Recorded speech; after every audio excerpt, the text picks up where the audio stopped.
ভোটের বাংলায় ফের অমিত শাহ। রাতে নিউ টাউনের হোটেলে কোর কমিটির মিটিং।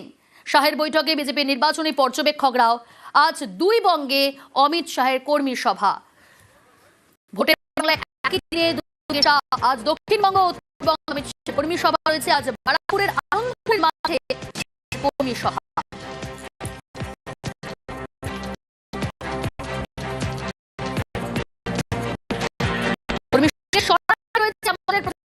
সুস্মিতা, আজকে দু জায়গায় সভা রয়েছে। তুমি সেই কর্মীদের কি বার্তা অমিত শাহ এবং এই মুহূর্তের কি ছবি, কি পরিস্থিতি?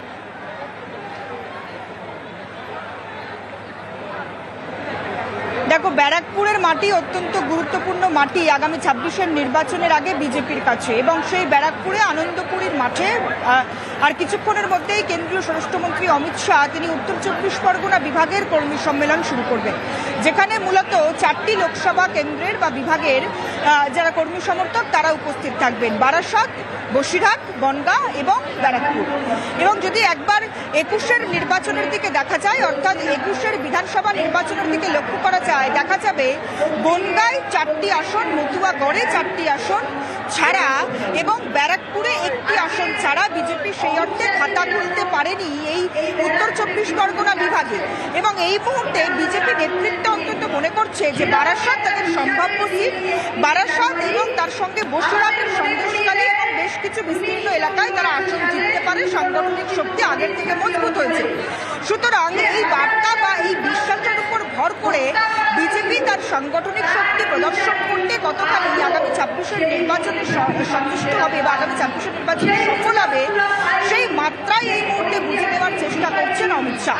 এবং সে কারণেই আজকের কর্মী সম্মেলনে আমরা দেখতে পাচ্ছি বনগাঁ, বসিরহাট, বারাসত এবং ব্যারাকপুর এই 4টি লোকসভা কেন্দ্রের যারা কর্মী সমর্থক রয়েছেন, শক্তি কেন্দ্র, বুথ, মন্ডল স্তরের কর্মী রয়েছেন, তারা এসে উপস্থিত হয়েছেন। এবং ইতিমধ্যেই মঞ্চে শান্তনু ঠাকুর, সুব্রত ঠাকুর থেকে আরম্ভ করে একাধিক যারা নেতৃত্ব তারা এসে উপস্থিত হয়েছেন। লকেট চট্টোপাধ্যায়কে দেখতে পাচ্ছি, আমরা অমিতাভ চক্রবর্তীকে দেখতে পাচ্ছি।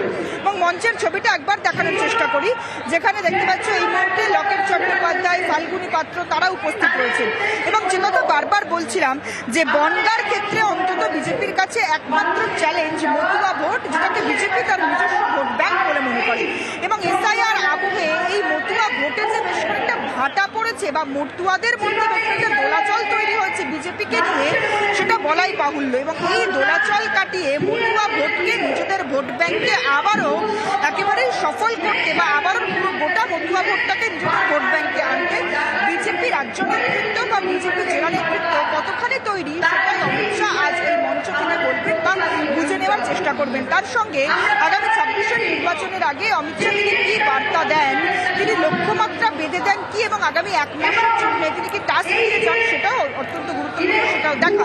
তার কারণ আমরা ডিসেম্বরের 31 তারিখে দেখেছি কলকাতা মহানগরীর সঙ্গে যে কর্মী সম্মেলন ছিল, সেখানে 2/3 আসন জয়লাভের টার্গেট দিয়েছিলেন অমিত শাহ। এবং সেই মোতাবেক আজ অমিত শাহ কি টার্গেট দেন, আজ অমিত শাহ তিনি কি লক্ষ্যমাত্রা বেঁধে দেন, উত্তর 24 একেবারে কর্মীদের উদ্দেশ্যে কি বার্তা দেন অমিত শাহ, সেদিকে অবশ্যই নজর। দক্ষিণবঙ্গের পাশাপাশি উত্তরবঙ্গেও তিনি কর্মী সভা করবেন, যেমনটা জানাচ্ছিলেন আমাদের প্রতিনিধি। বাগডোগরা 4 সাংগঠনিক জেলার কর্মীদের নিয়ে সভা করবেন অমিত শাহ।